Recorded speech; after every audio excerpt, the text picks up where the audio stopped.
ప్రియులారా, మీకందరికీ యేసు ప్రభు నామములో వందనములు.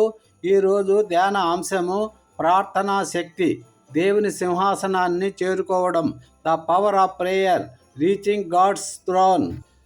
ప్రియులారా, మన జీవితంలో మనం తరచుగా కష్టాలను సవాళ్ళను ఎదుర్కొంటూ ఉంటాం. కొన్నిసార్లు మనం నిస్సహాయంగా భావిస్తాం, ఎవరికి చెప్పుకోవాలో తెలియదు.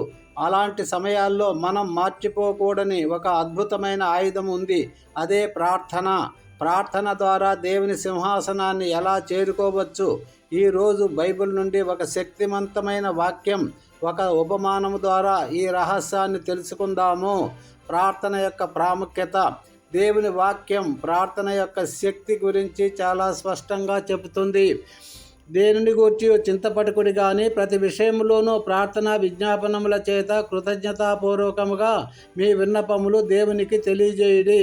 అప్పుడు సమస్త జ్ఞానమునకు మించిన దేవుని సమాధానము యేసుక్రీస్తు వలన మీ హృదయములకును మీ తలంపులకును కావలియుండును. ఫిలిప్పీయులకు 4:6-7 వచనములు. ఈ వాక్యము మనకు ఎంత గొప్ప హామీనిస్తుంది ప్రియులారా! మనము ఏ విషయము గురించి కూడా కలవరపడవలసిన అవసరం లేదని, మన విన్నపాలను ప్రార్థన ద్వారా దేవునికి తెలియజేయాలని చెబుతుంది. మనము అలా చేసినప్పుడు మన మనస్సుకు, హృదయానికి ఊహించలేని శాంతి, సమాధానం లభిస్తుంది.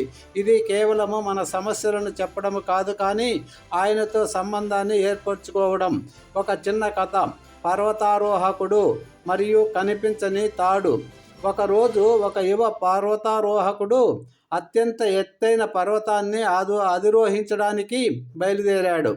అతను చాలా ధైర్యవంతుడు, కానీ పర్వతము చాలా కఠినమైనది, ఎత్తైనది, మధ్య చీకటి కూడా ఉన్నది.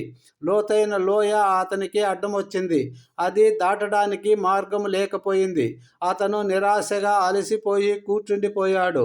అతని వద్ద ఉన్న తాడు సగం వరకు మాత్రమే వెళ్ళింది. అతను కళ్ళు మూసుకొని చిన్నప్పటి నుండి నమ్మిన దేవునికి ప్రార్థన చేశాడు. దేవా, నాకు సహాయం చెయ్యి, నాకు దారి చూపించు అని వేడుకున్నాడు. ప్రార్థించి కళ్ళు తెరవగానే లోయ అంచు నుండి అవతలి వైపుకు ఒక సన్నని, చాలా బలమైన, కనిపించని తాడు వేలాడుతూ కనిపించింది. అది ఎక్కడి నుండి వచ్చిందో, ఎవరు వేశారో తెలియదు, కానీ అది చాలా పటిష్టంగా ఉంది.